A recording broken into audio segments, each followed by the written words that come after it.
Hello, and welcome back to another Bowspleef video. Today I would like to talk about parenting. Kind of interesting that I decided to talk about that. I'm just doing that to generalize the topic. I disagree with a lot of kids I grow up with, like how they're being raised. And, probably almost all of them. And no matter how different they are. It's kind of weird, actually. But there's I don't know. It's kind of interesting.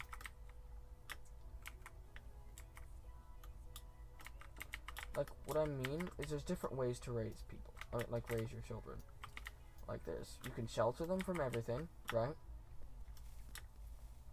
That's one side of the extreme. That's it could be a religious motive. It could be an overprotective motive, or it could be, this could overlap with the overprotective motive, but it also could mean that you just don't want to lose them. What I mean is, there's going to be a point when they're growing up that you're just going to be like, wow, I don't really know them anymore. And you're so overly protective that you're trying to prevent that from happening. And imagine if it does happen. Still. Then you would step up your game. And probably just, it doesn't matter if their friends hate you. Because all really kids do is complain about their parents. Even, the rich ones that don't have any problems.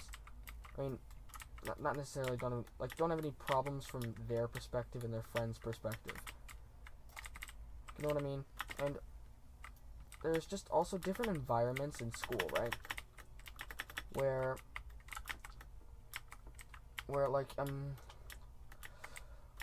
I'm saying is, a lot of kids in my school tend to exaggerate literally everything. What their parents do for a living, how much money their parents have, how they're doing. Come on, I'm sure, dude, I'm sure your dad bought 3 houses and flipped them in a month. Yeah, no, that's not a thing. You can't physically do that. And you did not get 100% on 5 math tests in a row. And that was the same person. I wouldn't consider the math at my school that hard, but math is my main subject. Actually, science probably is. This arrow was just a speck. But I don't know. It's just that people constantly exaggerating their abilities just baffles me. It makes me mad. It makes me kind of sick because tell me if you find it annoying. Okay, I'm dead. But it might just be my own problem. I don't know. Because it's just kind of ridiculous. I get my weekly, no. I've seen, I have friends that have been on the one hand of the spectrum where they have been exposed to literally anything they want, growing up. I have a friend that was exposed to porn when he was 6, because he had full access to the internet then. And I actually don't, just his mentality and how he speaks and everything, he's just so run down and depressed and kind of messed up. And I would probably say that's the lazy parenting strategy. You get the internet to raise your child for you. And really, porn is not the way you want your kids to be sexually educated, but if you're really that lazy, I guess that's their only choice. They're gonna come across it eventually on the internet. I have several times, a lot actually. It's really not that hard to. Probably more so than my parents have, because I don't think they care about that. I'm not saying I care about that. I'm saying I pirate things, pirating sites of very provocative ads, because those, I don't know why. I actually don't know why. I was gonna say maybe they pay more. I can't say that, I don't know. Maybe they do. I don't know. I mean, pays more to the hand. I'm sorry. That was funny. But, I mean, I've also mistyped things because people have said go to Pornhub.com, go to RedTube.com. And I'm like, I don't know what those are. And then I go there for the first time, and then, well, surprise. And, you know, it's kind of scary, but I make that sound like nothing. It is scary. It's a completely new thing, especially as a little boy.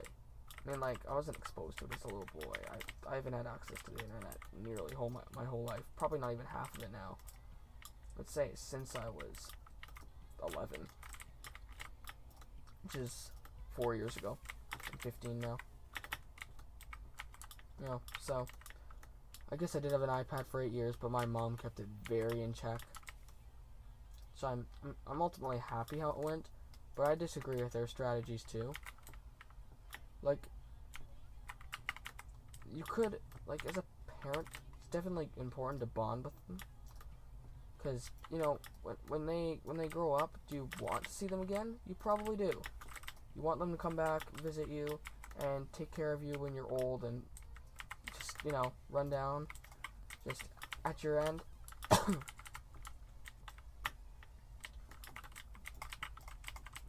Oh my god, stop chasing me.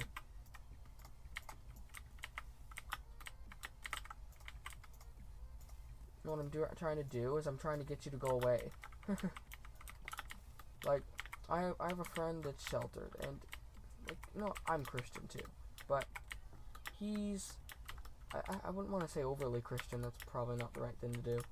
Like, I don't share that many values of the Bible, but I do know that Jesus Christ is my savior, so, you know, I'm not trying to make this video turn into political or religious or anything like that, but anyways, like, you talk any bit philosophical or anything about big questions, and everything's just God, God, God, and can't believe it. And he doesn't know anything. He doesn't know what's real, what actually happens. And the thing is he thinks that's right. I think it's manipulative, and the way he's been raised is like, it's an embarrassment to Christianity. It's like a cult. That might be an overstatement, but when you're raised like that, that means your parents obviously want you to be a part of that. They want you to be like that. And I'm sure if he tried to leave, they would shun him, and that makes it a cult. That right there would make it a cult. And I'm talking about real friends here. See this or not, I might, like, I don't know. I probably shouldn't be talking about it like that. Like, no, they would know who they are if they saw this.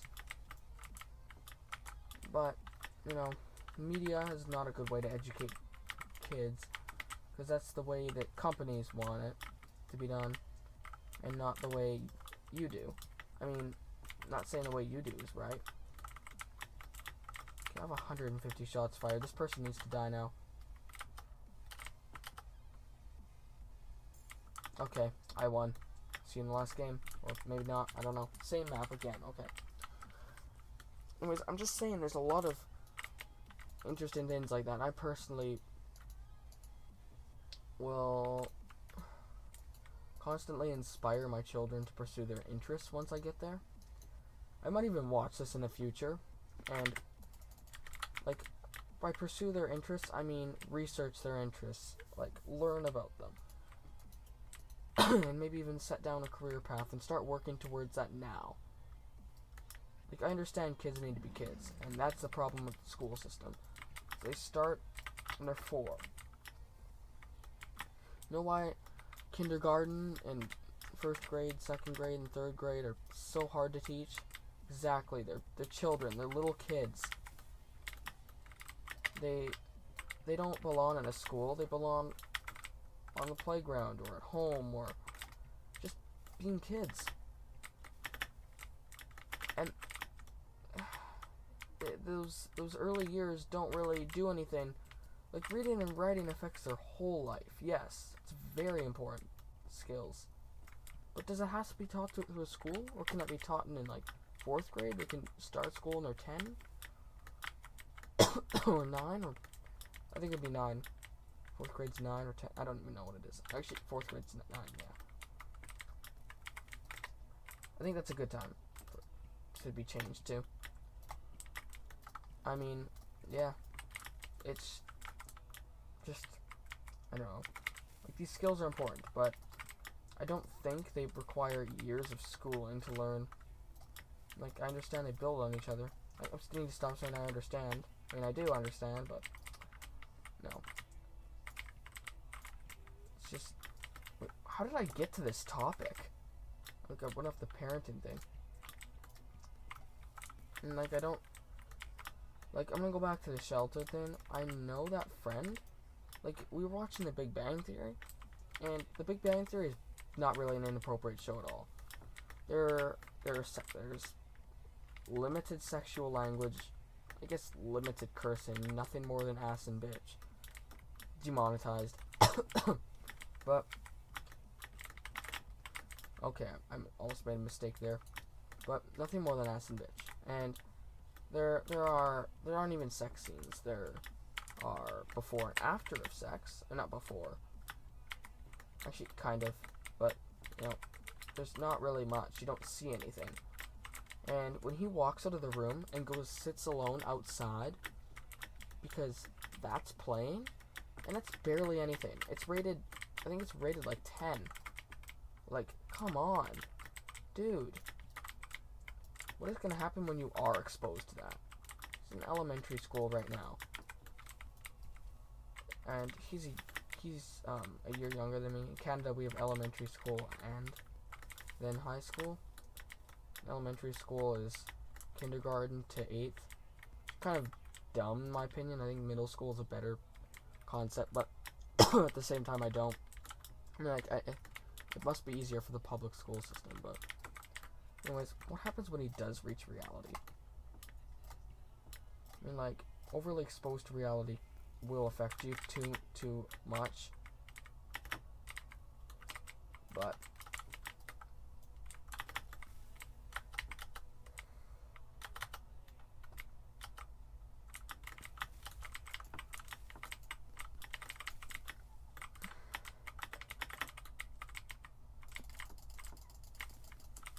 okay, I just won.